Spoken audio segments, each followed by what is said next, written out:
Welcome back to the Fantasy Fortune YouTube channel. Today we are going to talk about running back tiers. As you can tell, I am in a new location. Just moved into college last week and haven't posted in a week because it's been hectic, readjusting to the school schedule. But you can check out the Underdog sign back there, and then the rest of the room will be filled with Colts posters and stuff like that once those come in. So there's the intro, but let's just get straight into it. And the first tier is the big three, and it's Breece Hall, Christian McCaffrey, and Bijan Robinson in order. And I'll do a quick spiel on each of them. I'll try to get this video as quick as possible. Breece Hall is my RB1. Last season, he led all running backs in targets, receptions, and receiving yards. And I don't expect him to do that again, but that's fine because now he goes from a bottom 10 offensive line where they were just chucking him the ball to now a top 5 offensive line, and if you disagree, top 10 at the worst. And he only had one carry inside the 5-yard line last season, so he's going to have a lot more rushing yards and a lot more touchdowns, and he's still going to have that receiving upside, whether you think so or not. McCaffrey is number 2, and I'm okay if you have him at number 1. For me, it's not just the injury risk. I'm not going to say, he's so due for an injury, because that could lead you to miss out on the RB1, right? That's a small factor, but that can't be why you're fading somebody.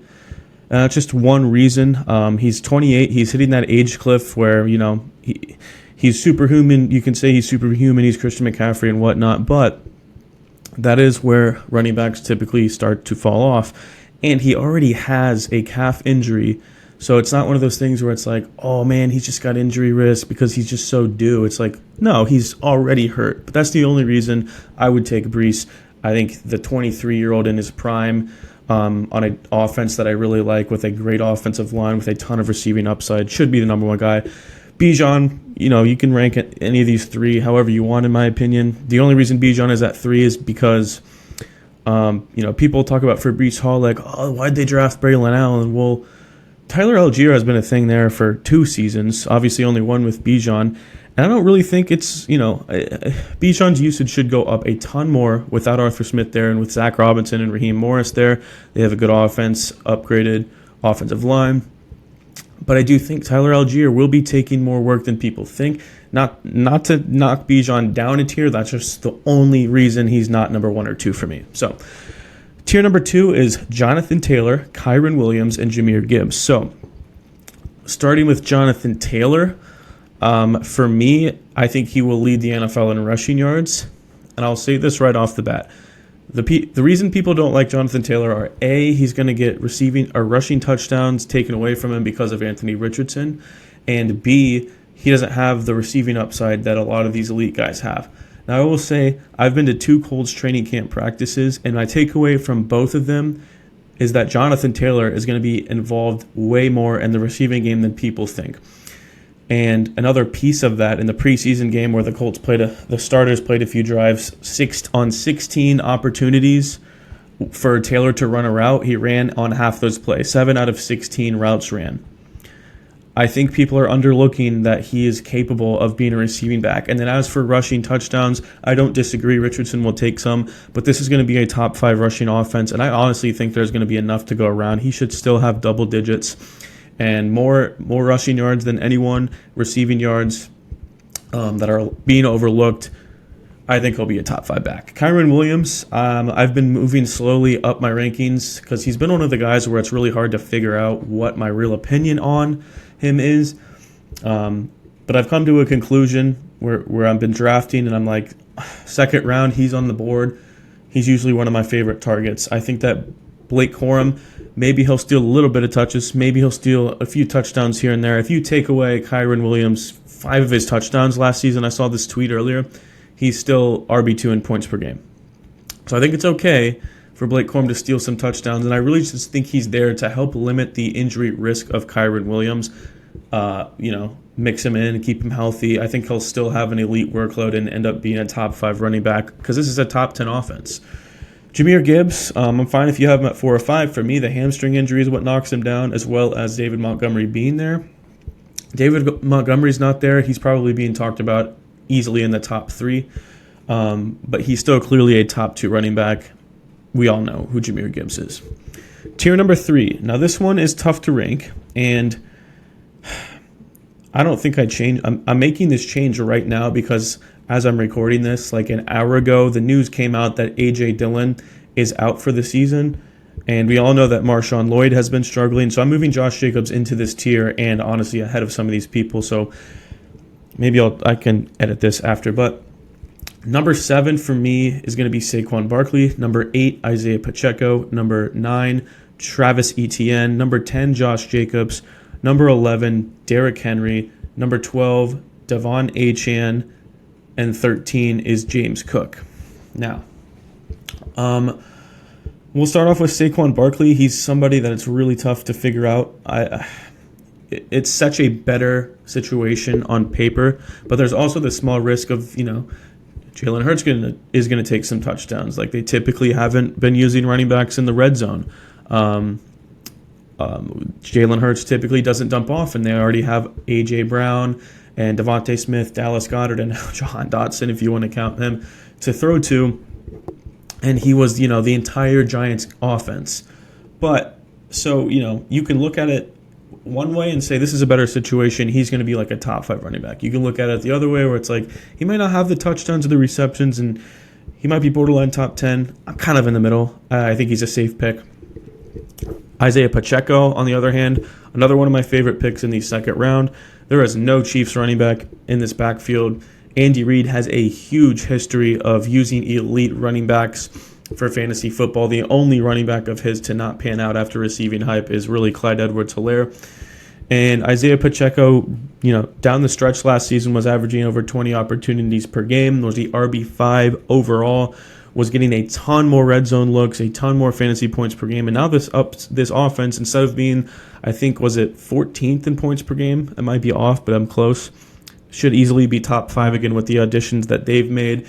So he's got the backfield to himself, receiving work now that Jerick McKinnon is gone. Red zone touchdown upside. I think he has some of the most upside out behind guys like Christian McCaffrey and Derrick Henry. I wouldn't be surprised if Isaiah Pacheco led the NFL in rushing touchdowns. The next guy is, this is all out. It's Travis Etienne. I think he's one of the safest picks as well, and I was getting shit for this in my Instagram for calling him a safe pick in the second round, especially compared to some of the receivers in that round. But Travis Etienne, he's had 2 seasons in a row of 1,400 yards from scrimmage. We saw the touchdown upside in the first half of the season. Then the Jaguars saw injuries with Christian Kirk and Trevor Lawrence, and their offense fell off, and he kind of fell off towards the end. But from a full season perspective, he was a top 5 running back. And this year, he's being hyped up to get more receiving work. And you guys can hype up Tank Bigsby all you want. I'm not going to buy into it until I see it. This is another guy that's got receiving upside, touchdown upside, in a backfield to himself, and he's played 34 out of 34 games in his career. 10 is Josh Jacobs. Now, this is a guy that if you've been watching my YouTube or my TikToks or Instagrams, you know that I have been fading him. That is completely changed. The reason I was fading him, and I still stand by this, and I'm not going back on what my take was, Matt LaFleur loves to use multiple running backs. Josh Jacobs was a bad running back last season. The Packers didn't rush it in the end zone.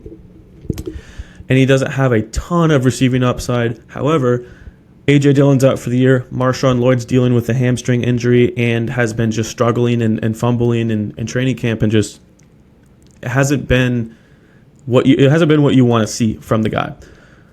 So when your RB2 and your RB3 is just bumming out, I mean, man, I'd be surprised if he's like, all right, let's split his work with the RB4. He really could have this backfield to himself on a top 10 offense.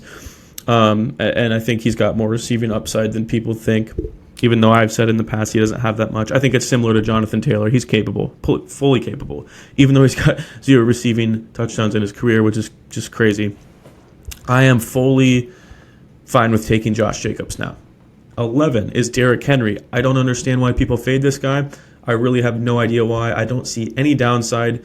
The only downside people have is that he's old, or that they're just going to preserve him for the playoffs. And I understand that, but this isn't the Chiefs. The only somewhat valid thing where they're just going to rest him and wait for the playoffs is the Chiefs. That's the only team that can do that, and maybe they will do it a little bit with Travis Kelce. They kind of did it in the fantasy playoffs last year. And I get it. Maybe they will a little bit, but this is the toughest division in football. There's no guarantees whatsoever. I do not think they are actually going to have the ability to save Derrick Henry. He's got the most rushing touchdown upside in the NFL. Gus Edwards had 13 last season. And don't tell me that Lamar is going to take away all these rushing yards and rushing touchdowns, because they were first in rush attempts per game at 31.5. Lamar averaged 7.5. Still leaves well over 20 opportunities for Derrick Henry. Todd Monken has hyped him up to get a little bit more receiving work this season. Who knows about that? But he's a lock for 1,000 yards and double-digit touchdowns with an even higher ceiling of 12, 1,300 and 15-plus touchdowns. And you can't change my mind on that. Please comment down below if you have any thought on that, because I have yet to hear one single valid reason for the people fading him besides that they just think he's going to be a 40-year-old out there. I haven't seen anything pointing to that. And speaking of that, his over-under on Underdog Fantasy is 10.5 rushing touchdowns, which I think is a joke of a line. He's done that every single season of the past 6 seasons he's been fully healthy, and he was only 1 touchdown away from doing it in 2021 where he missed half the season. That's a lock. And if you use code FORTUNE for your first deposit on Underdog Fantasy, not only will they double your first deposit, actually no, it's a new promo. It's not double your first deposit. You can get up to $1,000 in bonuses, and I kind of forget how that works.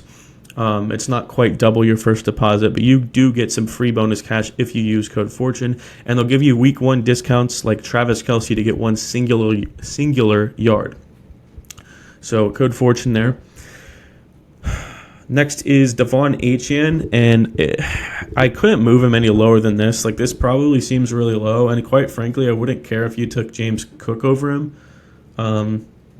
But at some point, you got to be like, all right, let's take a chance on the upside. So for me, it's really tough because Raheem Mostert's not going anywhere. Once again, I'm not predicting injuries. He stayed healthy for the most part last season. And what if he does it again? He's going to be the guy they go to in the red zone once again. And Achane has his own health problems, his own size. His efficiency last season was unreal to the point where I really am not sure if it's too sustainable. And they drafted Jalen Wright. I'm not going to act like it's the whole Tank Bigsby thing where it's like, oh, he's going to take all the work, but it's got to mean something, And Mike McDaniel has been very, very vocal all offseason about how many running backs he wants to use. Why do we only have to use 2? What if we use 3? Like, he's literally said that out loud. So, for me, he's very, very risky. I'm not sure I like him at his ADP, but if he falls, to the 3rd round, you might as well take a swing there. Next one is James Cook. This is a guy that I absolutely love. When Joe Brady, the offensive coordinator, came in last season, he was from week 10 to 18, I want to say it was. He was on pace to be 3rd in receptions among running backs. Just kind of sort of became the entire offense. Dropped 4 touchdowns. So I think he has more touchdown upside than people realize. I listened to a podcast, I think it was the Underdog podcast, actually. And they were saying they didn't like James Cook because he doesn't score rushing touchdowns. They want to take him off the field in the red zone. But if you look at that span where Joe Brady came in, that doesn't even matter. He still finished as a top 12 running back last season without having the rushing touchdowns. He scored 2 rushing touchdowns last season and was still the RB11. I personally would expect him to get a couple more. His over-under on Underdog is 4.5. So maybe 3 to 5. Who knows? He doesn't need it, though. The whole time they were yapping about him not scoring touchdowns, they never once mentioned that he has top 5 receiving ability among fantasy running backs. And like I said, he was on pace for 68 catches last season when his new offensive coordinator came in. This offense ran through him. And I think people are like, oh, Diggs and Davis are gone. It's wide open for Dalton Kincaid and his receivers. James Cook, too. So I like James Cook. I think he's very safe. 14 is Kenneth Walker. Very much in on him. I love him at his ADP as well. He's been getting hyped up from their new offensive coordinator and head coach to be used more as a 3-down back, more in the receiving game. This is a guy that was, he scored 7 rushing touchdowns in the first, or 7 total touchdowns in the first 9 games of last season. Got injured and Seattle kind of fell off. They played some really, really tough defenses in the second half of the season. and he just wasn't kind of being used as a receiving back. The year before, he was a top 10 running back in terms of points per game once he got the full-time job, averaging almost 15 points per game. I think he's a very, very safe back, and I honestly am expecting a bit of a breakout. If you have him in your top 12, I will have no argument. Let's see. So the next tier, man, this is all screwed up because I was looking at my fantasy draft guide. So I will edit that, but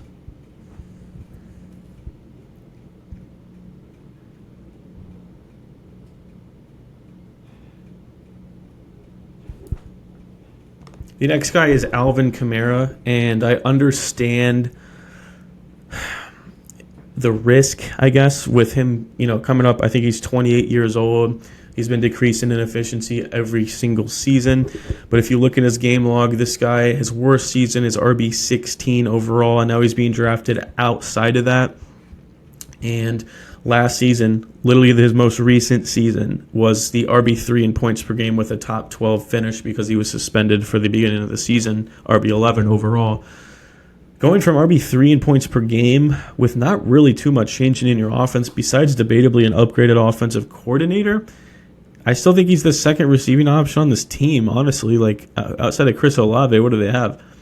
It's just one of those classic, he's not good in the run game, he's not very efficient. I don't care whatsoever because he's going to get those Derek Carr dump-offs all day long. I think he's a very safe pick. If he was going top 10, top 12, maybe I would be a little bit nervous. Like, what if he takes a step back? That's really high to pick him. But at this low, I think it's a slam dunk pick. Next guy is Rachaad White, who I've been very indifferent on because I understand this is a guy that should have the same exact workload, right? And I'm using the same exact logic kind of where he was very inefficient last season. The only thing that I would be a little bit worried about is Dave Canales being gone because this is a guy that just fed him on the ground in the receiving game. Like, literally all Dave Canales wanted to do was get Mike Evans and Rachaad White the ball. He's now gone, so who knows? Bucky Irving gets his own hype. I don't want to buy into every single rookie running back is going to carve out a role because that's just not the case. But I do think it's worth noting that Rachaad White was very inefficient last season. Who knows? Bucky Irving is a good receiving back as well. I'm not saying you should fade Rachaad White. I just think he's this low because there is a little bit of risk. But if he gets the same workload as last year, we could see another top 5 finish. So it's just a little risky. Now let's see. The next tier I'm thinking is David Montgomery, Najee Harris, James Conner, and Ramondre Stevenson. So we all know exactly what David Montgomery is. He should finish right about here on a full season. Now, if Jahmyr Gibbs has this hamstring injury that lingers, then he's an immediate top 10 running back. So he, with Jahmyr Gibbs there, he doesn't really have much upside, but he's very safe, and you know exactly what he's going to do. He's going to finish her right at this ADP where he was last season. But if Jahmyr Gibbs goes down, this is one of the highest upside of any running back. Najee Harris, I don't care what you think. This is a guy that I've been on all offseason. I've faded him the past 2 seasons, and it's been good, and now everyone is fading him, and I'm like, this is not the year to fade him. Arthur Smith is coming in, and I know you all hate Arthur Smith, but Arthur Smith, just because Bijan Robinson was RB10 last season instead of RB2, which is what he was projected to be, yes, he used him wrong, but also that was just kind of a crazy projection by the fantasy football community, in my opinion. Bijan was still great. Arthur Smith has run at a top 10 rate each of the past 5 seasons, whether it's as an offensive coordinator or a head coach. This guy gave a 5th-round rookie, Tyler Algier, 1,100-plus rushing yards on the ground. Jalen Warren's already dealing with a hamstring injury, he should be fine, but we all know that Najee Harris, he hasn't missed a game in 3 years. He's had 1,200 scrimmage yards every single season, 8-plus touchdowns every single season. The Steelers' offense was dead last in touchdowns scored last season. Cannot get worse. Upgraded O-line, upgraded quarterback. I love Najee as an RB2 if you go 0 running back. Next up is James Conner. I think we all know exactly what his upside is because he was top 10 in efficiency last season and a ton of metrics with Kyler Murray. He was top 5 in almost every metric, and I think this Cardinals offense is going to be great. He averaged 5 yards per carry last season. Everybody thinks he's really injury prone and misses half the season. He's played 13 plus games. Like, I want to say off the top of my head, I don't have it in front of me. It's like 5 of the past 6 seasons or 4 of the past 5, 13 plus. Sure, he'll miss 3 or 4. And you just got to keep your fingers crossed that it's not at the beginning of the season and Trey Benson comes in and ruins his role. But right now, Trey Benson has like barely secured the RB2 spot. Like, he was battling for RB2, not for RB1. Right now, James Conner is the guy. Trey Benson is the future, and I love him as an RB2. Ramondre Stevenson is the other guy that I don't mind as my RB2. I could see him in the tier below, to be honest. However, he is on a run-heavy offense with more receiving upside than you think, even though Antonio Gibson is there, and I know they're going to want to involve him, and it's going to be really annoying.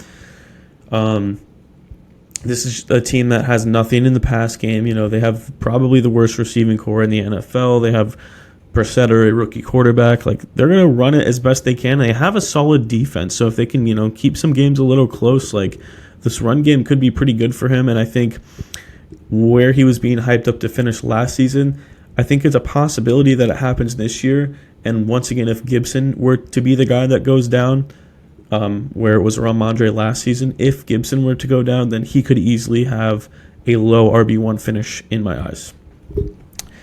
The next tier is going to be Raheem Mostert, DeAndre Swift, Javonte Williams, and Aaron Jones. So let's talk about Raheem Mostert.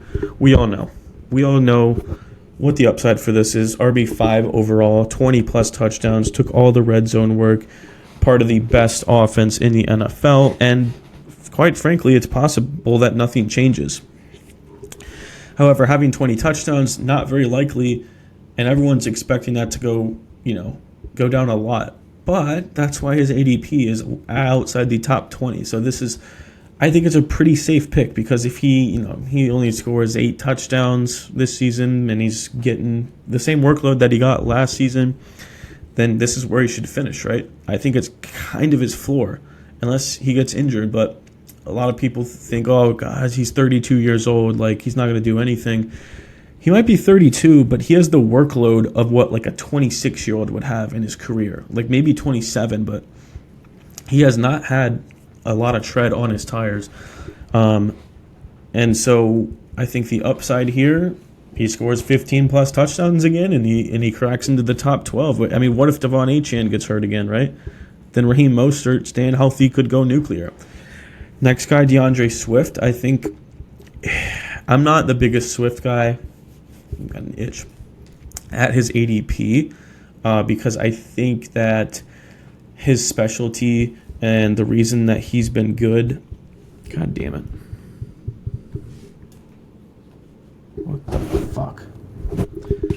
His specialty and the reason that he has been good in the past, and he's really finished from RB 20 or 15 to 21, 22 or something, like, throughout his whole career. In my opinion, he's had an elite Detroit offensive line and elite Philadelphia offensive line his entire career. And I know he didn't score touchdowns last season because Jalen Hurts and the tush push, and they stole it from him all the time. He didn't score in Detroit either. They chose to give it to Jamal Williams. Jamal Williams and Jalen Hurts both with 15-plus rushing touchdowns. The past 2 seasons with Swift on the team.